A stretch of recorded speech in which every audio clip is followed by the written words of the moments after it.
Hi everyone. We're super excited to have all of you on our webinar this morning. We wanted to bring this special guest, Mark Gandy, to you today to really talk about how you can grow your business profitably, your services businesses, and we'll go through some tips and tricks and best practices and things that you can learn from other companies out there, as well as things that you can apply back to your own businesses. And so with that, I'm just going to go ahead and get started because we have some fantastic content for all of you. So let's just get going. Before we get into the meat of the presentation, I just wanted to go through some housekeeping rules real quick. If there are any questions throughout the actual presentation, feel free to ping them in the questions box. You should see that on your right panel. There's a little space called questions, so you can just type in your question and either send it privately or send it to all, and then we'll take them as they come, as they're relevant, and if not, we'll have some time at the very end as well to answer additional questions. So just FYI, all of you attendees will be on mute during the presentation. So the best way to get in touch with us is through the questions panel or even the chat panel, I think. And then we will try to get to as many as possible. If we can't get to all of the questions today, we will send out a follow-up recording of this webinar as well as the slides, and try to answer as many of those questions as well while we send that out. So hopefully we'll get all the answers to you guys. So with that, I would like to pass it over to Mark. Let me see here, to introduce himself and give us a little bit more about his background. And I guess that's my cue. I should say I've been working on my elevator speech for the last 17 years, and I'm still trying to perfect it. But like everyone that's listening this morning, I'm also a professional services provider. And if I could say in maybe 10 seconds what I do, all I care about is helping my clients to grow and prosper. Generally, they want more money, they want more time, and eventually they want more meaning. So it's my job to remove those obstacles to get what they want. So hopefully that's me in a nutshell. Wonderful. And then for myself, I'm head of product marketing here at Replicon. I've been in the tech industry for several years, and in the financial industry before that for several years. But I'm super passionate about seeing how companies grow and coming in and helping companies grow themselves, especially from a tech and marketing standpoint. So I found a lot of this content extremely relevant and applicable even to myself. So that's pretty exciting for me. One of the ways we came up with this topic today is thinking about how the tech world works. In fact, you'll see lots of big companies in the tech world, such as Tesla or IBM, Amazon or Google even, go after smaller startups and go after smaller companies that are super agile and super quick about things, and actually go after and take best practices from them. Mainly because what you see in a startup land is it's a do or die mentality. So if they don't grow fast, if they don't grow profitably, they're going to be dead in the water. They have to compete with really large established companies that already have established brands, but if they can't compete to that level, they die in the water. So one of the interesting things that we found, and one of the very interesting trends you see today in tech, is these larger companies going after and taking these best practices, applying them either to smaller divisions or sometimes their entire company.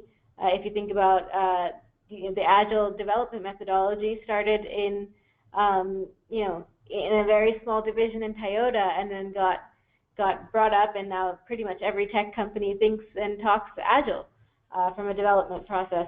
So it's very interesting. And I hope we can kind of apply that same mentality here to services businesses. And the one thing I will say here is we're keeping it general. When we talk about services businesses, this is not your hairdresser down the street, but it is a people-centric business that we're talking about, where you are providing some service to delight your end client, and you live or die based on that service that you provide, and how you provide it, and the delivery mechanism, and the efficiency with which you do that can really affect your revenue absolutely directly. Here. So with that, one of the things that we realized that smaller companies really consider and take into account right away is being very picky about who they target and the customers that they go after. They can take a long time to close. Sometimes you'll end up seeing smaller companies say yes to everybody, take on customers that they either should not be handling, cannot handle, or really takes them out of focus from the direction that they were initially going. But we'll talk a little bit through kind of how do you pick your customers, how do you even say no to customers a little bit. Thinking about your actual workforce. So your workforce is not necessarily sitting in an office at a desk in front of a computer all the time. They could be traveling, they could be in the field, they could be in front of clients, they could be on a plane or in a coffee shop. It could be really anywhere. One of the interesting things that we found is a Google stat that found that about 80% of our global workforce is that, in fact, they perform deskless work every day. If you think about yourself, you probably do the same as well, and just monitoring your time a little bit. Of course, profitability. So thinking about shrinking margins and how profitability has kind of changed over time. It depends business to business, really. But from an overall perspective, and this is across kind of all businesses here, there has been actually an overall net profit decline of 8.4%, and you see that as there are more players in the field, there are more competitors, and it becomes harder to make your end buck. But that just means you have to be more competitive and take as many of those competitive advantages as you can and apply them back. And then finally, from an overhead perspective, it's all about being super efficient.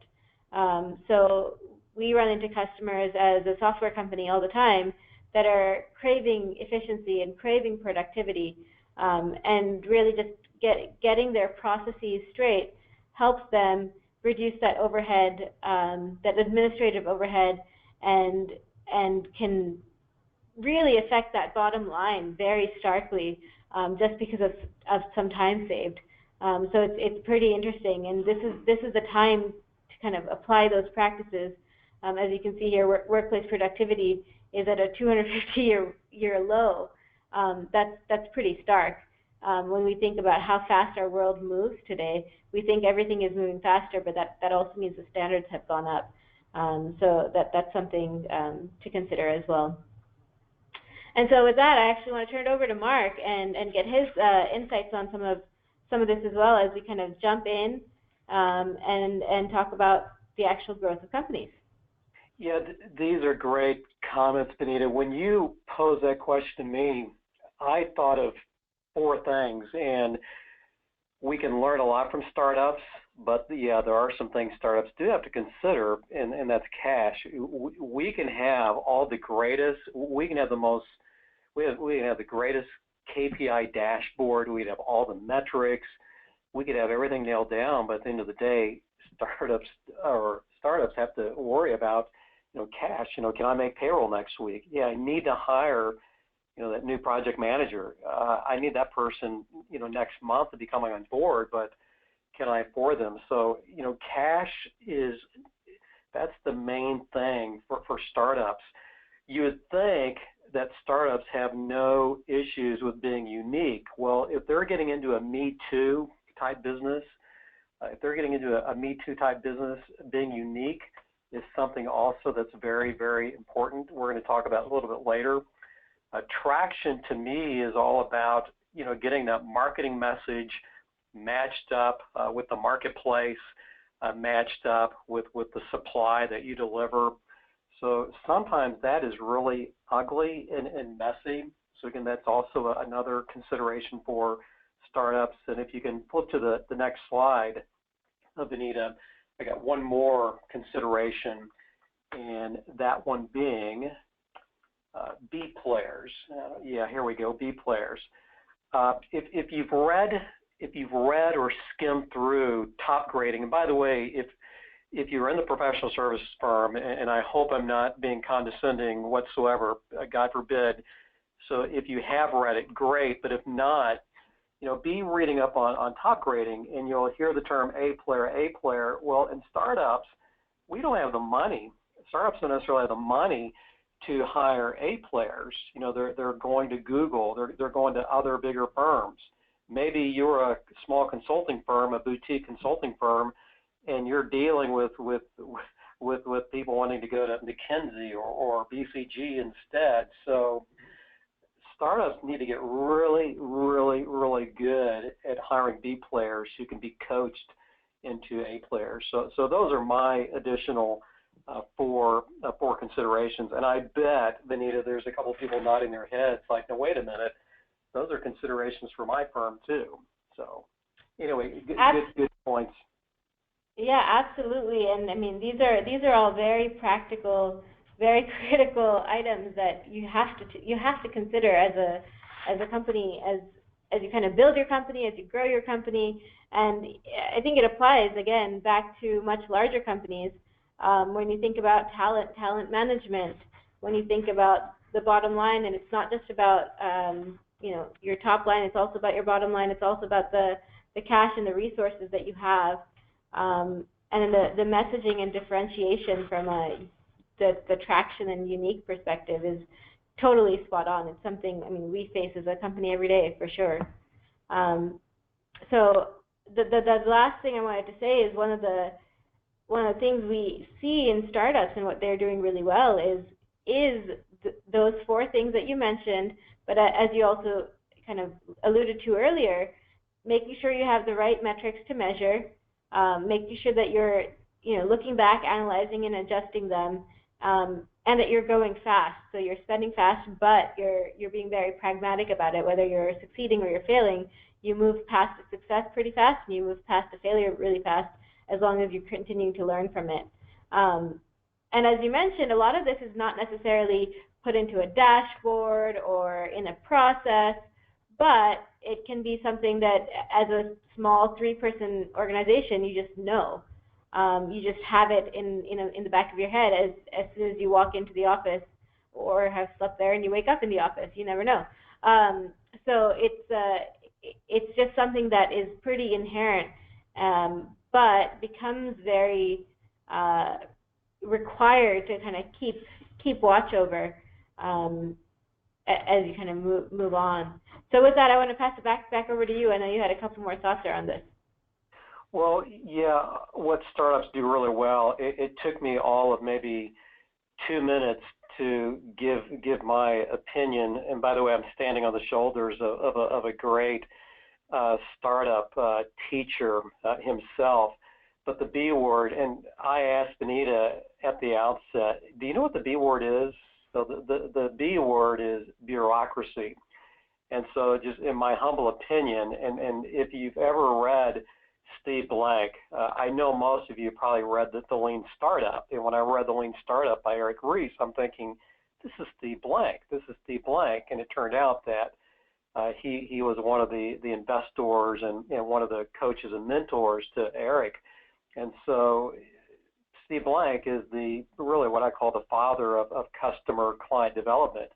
And so I'm kind of adding to this, the B word is no bureaucracy. And so if you go to the next slide, bigger firms such as yourselves, and gosh, there's probably those of you who have $10 million in revenue, $50 million in revenue, $75 million, maybe $150 million in revenue. You guys, and again, nothing wrong with this, you guys are executing a proven business plan, whereas the startups or post-startups who are maybe beyond that $3-5 million that are now cash flowing, they're still perfecting their business plan. So on the left, you're executing, and the one on the right, you're orchestrating, you're inventing, you're creating. And so that no B word is bureaucracy. So again, I'm not saying the B word is a bad word.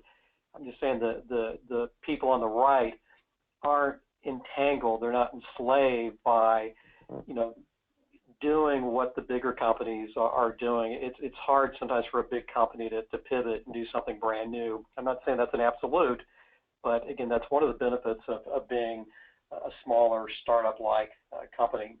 Does that make sense, Benita and everyone? Absolutely, and in fact, there's another really cool book that Steve Blank actually introduced to me called Getting to Plan B, and it talks about that pivoting nature and being able to pivot and not being tied necessarily to your Plan A, and being able to be agile, which is easier as a smaller group of people, but even for a single person can be hard when you have a vision and a mission kind of in mind and set in your heart. It's almost self-created bureaucracy. So for sure, that totally makes sense to me. Great book, by the way. Yep.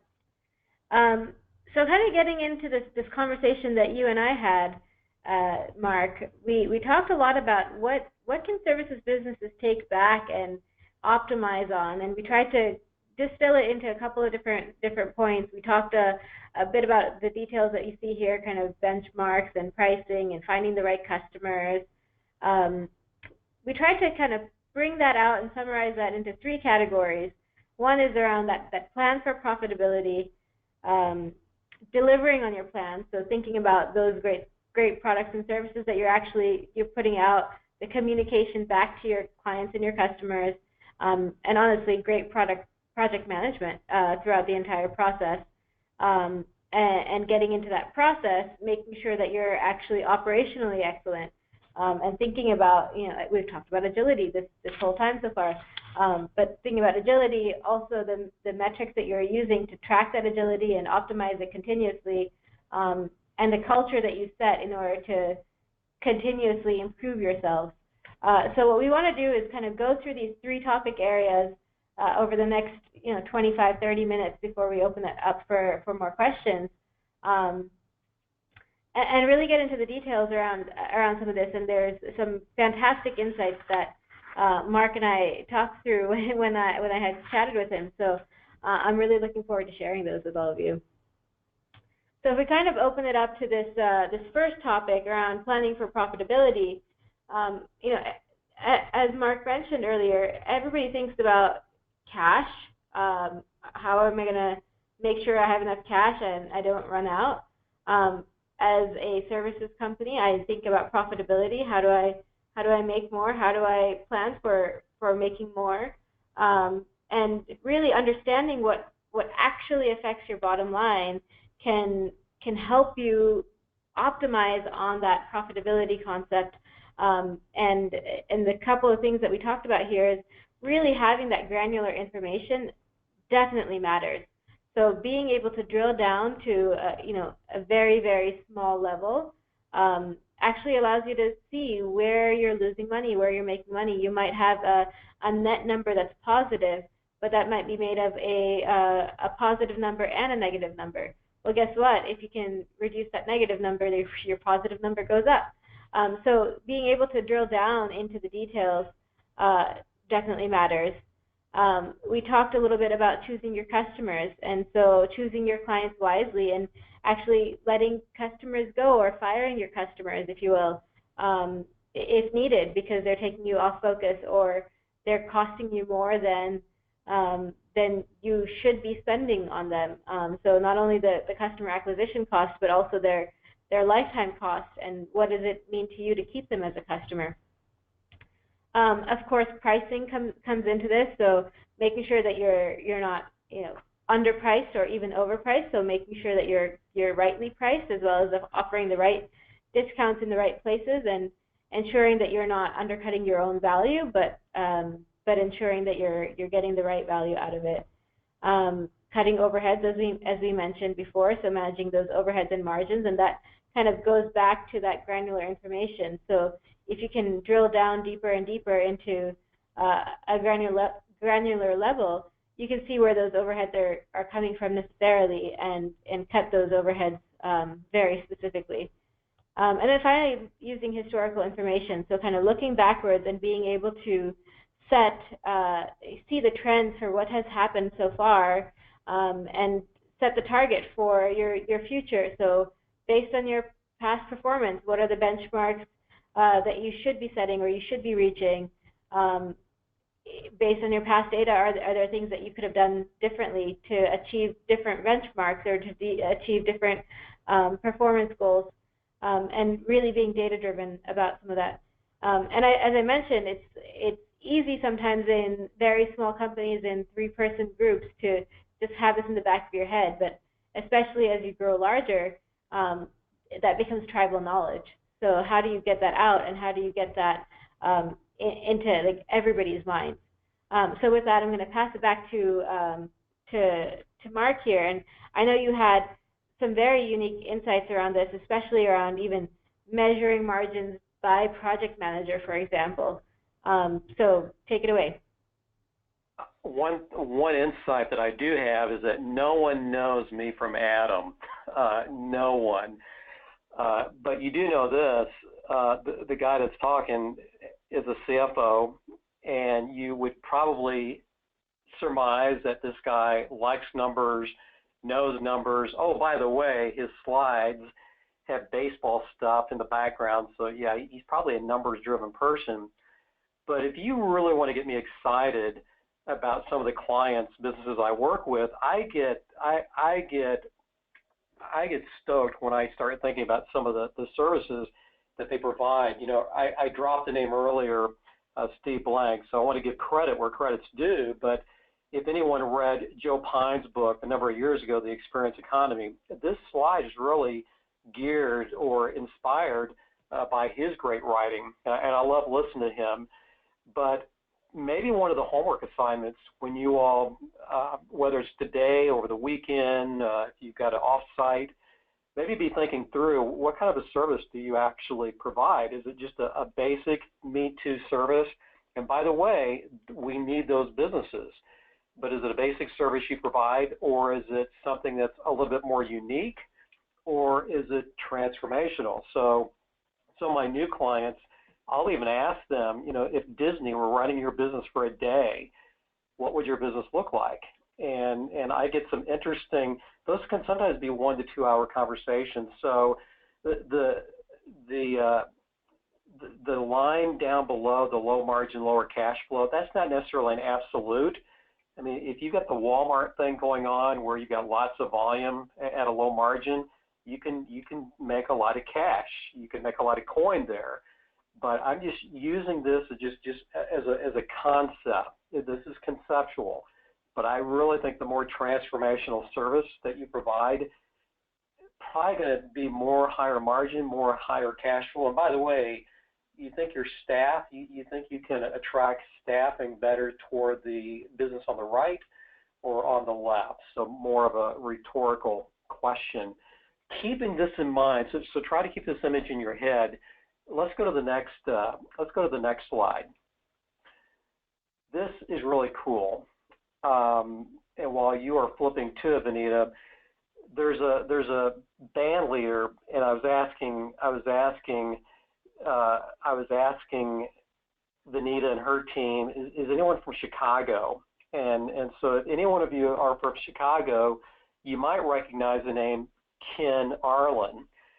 And one of my coaches knows him and told this story that Al Pacino said of one of Ken Arlen's New Year's Eve parties at the Bellagio in Las Vegas, that's the best party I've ever been to. Well, Ken Arlen, his team orchestrated, no pun intended, the entire event. So I think after this webinar, you'll get the link to the Ken Arlen music productions. And when you do, I want you to click on our process. So this is a band guy. This guy does not know how to run a business. He's a band guy. He's an artist.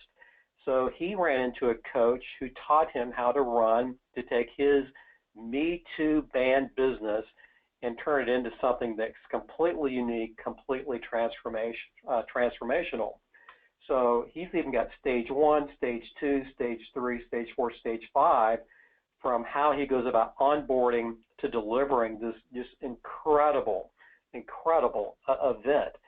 So going back to that slide before, the question is it a basic service we're providing or a transformational service we are providing? So I would love to ask Ken Arlen, were your margins higher when you started, or are your margins higher now? And are your team members, are they happier now, or were they happier when you first got started? I think I would know the answers to those.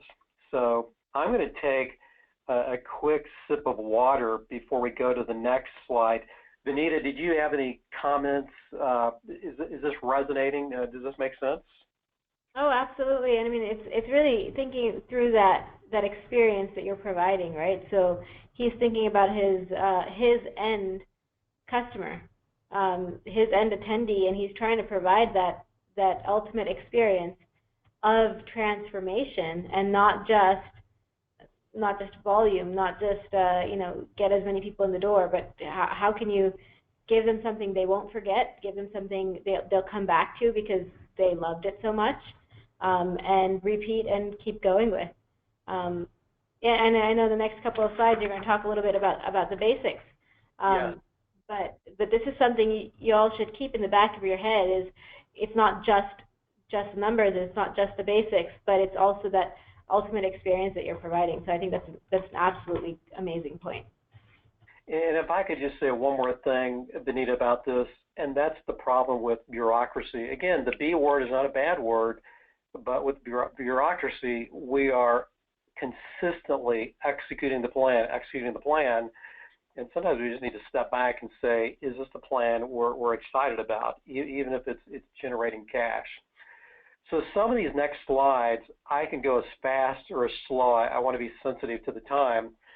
I do not know how many of you have CFOs or directors of finance, is what sometimes are called in some professional services firms. Some of you may have controllers, but this is the bare bones basic, and because of limited real estate on a slide, I had to really cut it back. But you know, the top part of the P&L, that's what you and I do to get a check, for someone to write a check to us, and the part below gross profit, below gross margin, that's what we do to get the big check from our customers.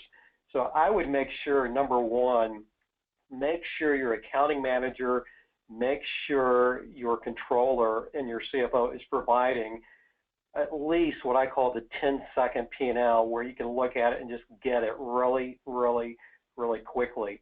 I even like to structure my SG&A, selling, general, and admin, the way I do below. And if you've got a report writer, you can do some cool things with report writing. But you know, how do we go about finding clients? You know, what's that cost there? What's the return on it? I call getting, my ING words are finding, getting, supporting. So those were the overhead costs that Benita were talking about earlier. So I would just say, number one is make sure you've got a P&L, balance sheet, cash flow that's simple to read, that can be read in 5 or 10 minutes with you. And if you're an open book management company, again, make it to where it's easy, simple to read. Just a couple of quick points. The beauty about professional services firms, there really are not a lot of key numbers. I'm assuming, I'm making a big, broad, general assumption that a lot of you are managing projects. If you've got good WIP reporting, which we'll show in a minute, if you've got really good WIP reporting, to me that is 90% of your key numbers, your key metrics, whatever you call them, KPIs. You've got good WIP reporting, which I don't see a lot with new clients that I work with under 20 million, under 15 million. They say, like, what's a WIP report? So anyway, let's just go through, we're going to talk about TTMs, trailing 12 months. We're going to talk about client margin analysis. I never call them clients, I call them customers, WIP reporting, cash flow forecasting. So this is just one quick example that I ripped from one of my professional services firms. They, by the way, are in the food business. They're brokers. So they do probably about 1,000 projects, and every deal they do is a project. And some of their clients are profitable and some are not profitable. And something that I do with them is we are constantly doing client margin analysis. And so what I like to do is do a roll forward. And so this is easy to do. It probably took me 10 minutes to create this. This company is using SAP. And even though I hate that ERP system, getting data out of it, you've got to be doing some client analysis, client margin analysis, if you are not. And what I like to do is what they do last year, what they're doing this year. I like to know, are they new? How do we get those new clients or customers? Are they growing? How do we get that growth? If you were to scroll down, which you can't, this is, again, just a screenshot, you're going to see where we lost clients and where clients have dropped off in terms of gross profit dollars. And I even do what's called a roll forward at the right. So the main bullet point here, everyone, is client margin analysis, customer margin analysis. And again, my apologies if you guys have CFOs, controllers. I'm crossing my fingers that they are delivering this information to you regularly. We can go to the next slide, Benita, and again, slow me down if I need to. We talked about Kit Arlen just a few minutes ago, delivering that transformational experience. So I randomly, I'm a Tableau junkie. I'm a rookie at it, and I love it. But to me, one of the greatest ways to do customer margin analysis is just do an XY scatter plot. You know, now I doubt if anyone's going to have negative margin clients, and in this particular example, we do. And plus, I've got some fabricated data because I really wanted to show all 4 quadrants. But I just think it's imperative, at least one time a year, if not twice a year, throw all of your clients, throw all of your clients against a scatter plot. Have sales on one axis, have the profit margin on the y-axis, and then look at, who do we want? Who do we want to keep, or who should we be exploring? So again, the scatter plot, probably a very underrated tool in the analytical world. We can go to the next slide, Benita. And again, I hope these are making sense. This, again, as a CFO, as an analyst, former analyst, this is my all-time favorite chart. Benita mentioned, looking at the past. So when I look at the past, I want the past to be able to be predictable as well. I want to be able to take that data from what happened into what will happen. So some of you may say, hey, this is an SPC chart. Some may say, hey, this is the top half of an XMR chart. But that's exactly what it is. I mean, if you've studied or read Deming, who I don't think invented the SPC chart, but he latched onto it, those dots represent an event. That solid blue line represents the average. Those dotted lines represent upper and lower tolerances. Anything within the dotted lines is going to be, most of your data points are going to be within probably 96% of the time will be within those dotted lines. So the question is, if you want more margins, guess what? You've got to change the process. If you want really great margins, you need to change the process or invent a new one, or invent what Kit Arlen did, create a brand new transformational experience. So I do a lot of reading, a lot of blog reading. I rarely see this tool used, but yet it's one of the greatest inventions for analysts. Again, I don't see it written about very often. And this is what I call this is some eye candy. So when I create financial reporting, there's a lot of these widgets in my financial reporting. So again, some eye candy, but yet it's still helpful.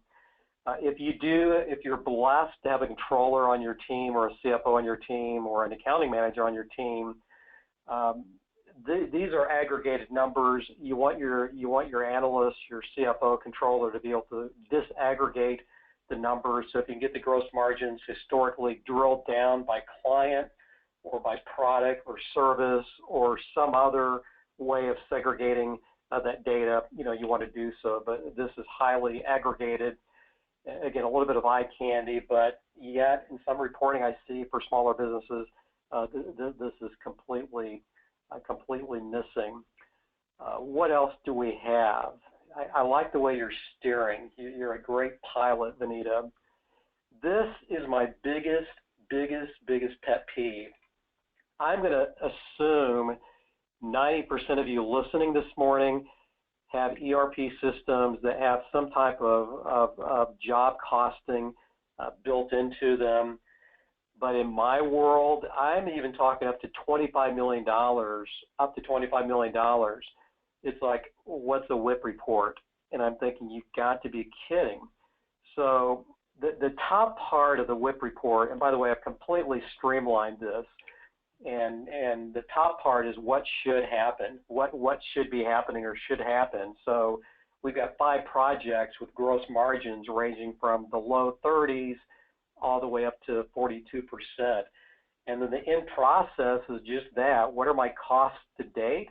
What do I expect my costs to be for the duration? And then you've got projected gross margin, and I've got encoded that those gross margins are lower than what we anticipated.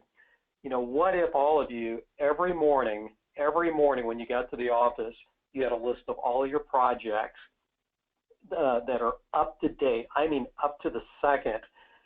How would that help you in running your business? And by the way, the billings over and under, that's also a very tricky part. But the day we become business owners, we become a banker too. So clients either overpay us for what we've delivered, or they're using our money. We've underbilled. And again, that means we're a bank. We're like the line of credit to them.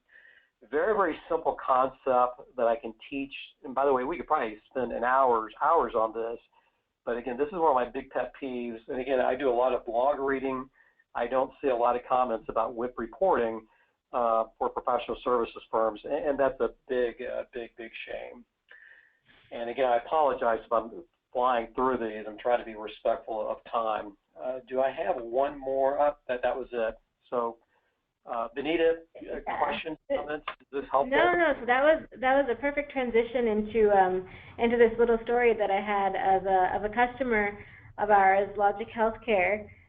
They're a healthcare services company that basically was doing exactly that with the projects. They didn't have visibility into their WIP. They didn't have visibility into all of their projects in real time.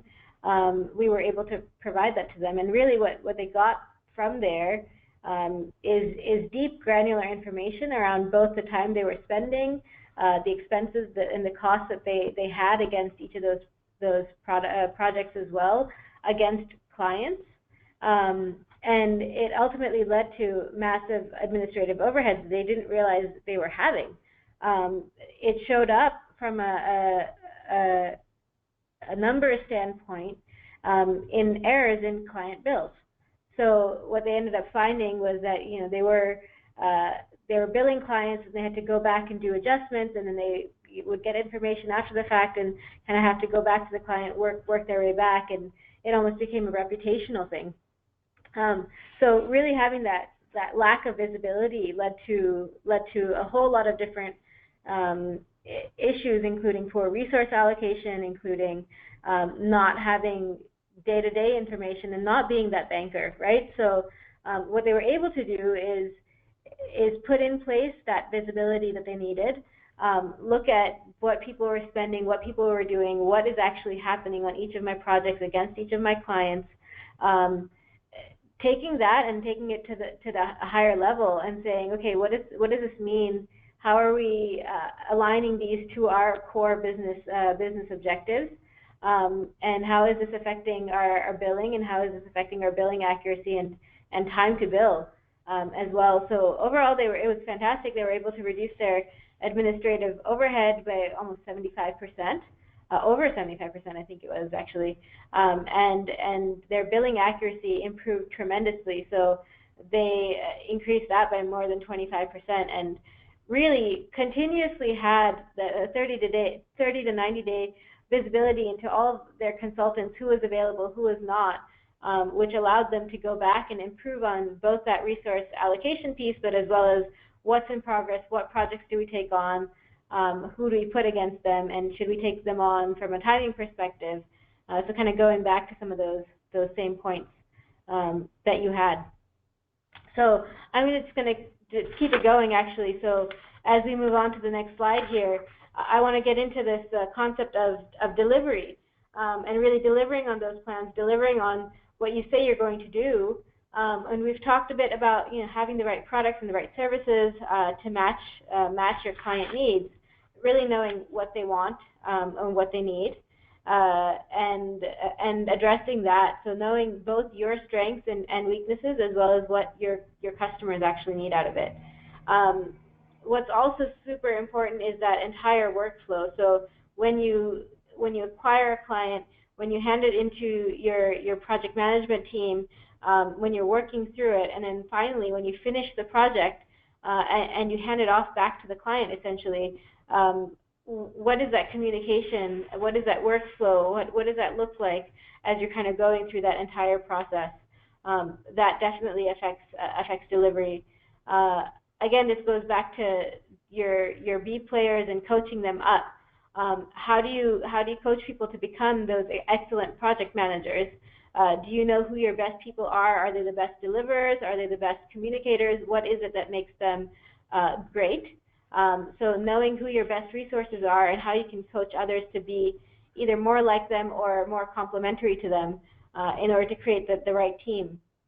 And then finally, having that real-time visibility and being able to take decisions as needed, right? So really having those actionable insights right on hand, as Mark was just mentioning, having that day-to-day coming in and having that dashboard saying, okay, by the way, this is something we need to change right away, is much better than thinking about it after the fact or a month out and saying, oh my God, that hurt us so much. Imagine if you could change it right on the path. So is there anything that you'd like to add here, Mark? I've got a couple of points, but I'm going to wait just a little bit. This is great. Go ahead. Okay, perfect. Yeah, and I'm going to skip through this next story. And again, another customer story of ours that same sort of thing. They didn't have visibility into their project cost and status, but ultimately started looking at their overall process.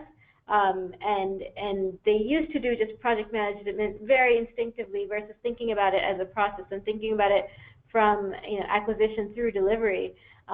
But basically, we're able to turn around and gain that transparency and gain that full team effort in order to better manage that project from start to finish, which actually ended up allowing them to improve their invoice turnaround times, for example, by about 40%. But this is definitely something we can send out after the webinar. And I'm just going to keep going through because I want to leave some time for questions here at the end. But the last summary point here is around operational excellence and making sure that you can continuously improve and continuously look back at your own company and improve that process throughout. So it really starts at the top, and Mark and you and I talked a lot about culture and setting that culture from the very top. But it comes through every single person at the company and saying, okay, look, we are continuously improving ourselves. We're continuously trying to get better. We want to know what's happening and what we can fix in order to make it more productive or more profitable for us. So that measurement piece is kind of important throughout for not having a consultant come in, put in all these measurement pieces, and then leave, and so you're done. It's that don't stop it. You can't improve it until you kind of have that as a continuous habit. So creating that habit of going through it every day, and then continuing past that, really maximizing your outputs and minimizing where you need to and maximizing where you need to in order to really create more yield and reduce as much waste and overhead as possible. And ultimately, kind of putting these in place in a continuous fashion helps you truly be agile.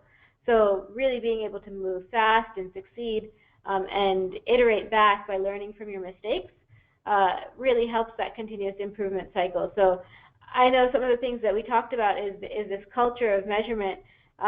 One of the questions that I had for you was, how do you approach a client, and when you go in and you do the work with them and you leave, are there any red flags that you see that people might not follow up, or they might fall into their old habits? So how do you help people kind of avoid these relapses, if you will?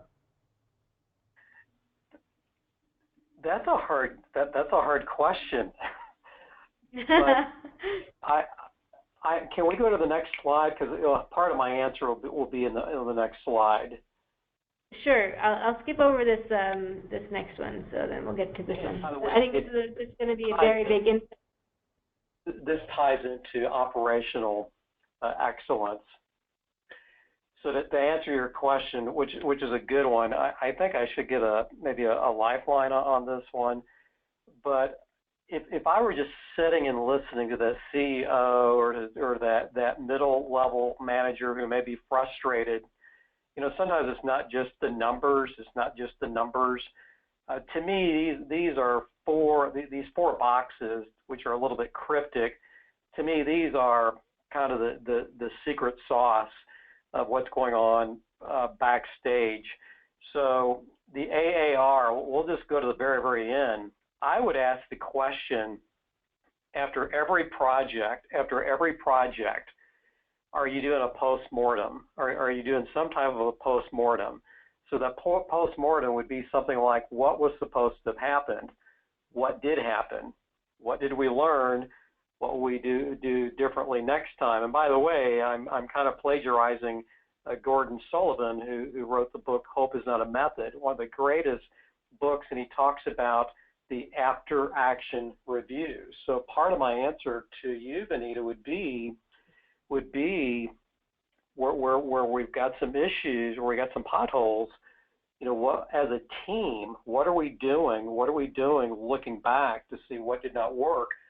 Okay, what are we going to do about it going forward? So I would make sure, now if you have a productized service as opposed to doing one-off projects, you may want to come up with a cadence of maybe every other week or once a month. But if you're doing one-off projects, I would definitely do an after-action review after every project. And again, those four questions, and you can change the questions, but what was supposed to have happened? What did happen? And you might even insert why. And then what did we learn? And what are we going to do doing differently? I guarantee you, and this will be worth the price of the admission and popcorn that you got through the show this morning, you do that, you're going to see difference. You're going to see direct impact on cash flow margins, all the numbers that CEOs get excited about.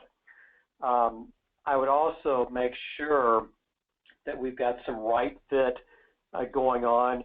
You may have the most intelligent project manager on your team. Now we're talking cognitive. We're talking the brain surgeon, the rocket scientist. You may have a highly intelligent person. You may have someone who has just a wonderful, beautiful personality. So now we're getting into the affective part of the mind. But no one ever talks about the cognitive part of the mind. And several years ago, back in 2009, I took the Kolbe profile, which tells me how I go about doing my work. And I would say that every single project manager needs to be a follow-through. And those are the people who create the plan. They do the plan. They keep you on plan. So if you got some issues on a project, that hopefully you got a person who, again, great personality, great cognitive abilities, great skills, but they need to have instincts where they are naturally a follow-through type person. So that's my long answer to a tough, hard question.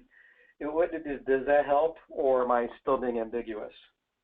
No, I think that makes perfect sense, and it actually leads to one of the other questions that we have here.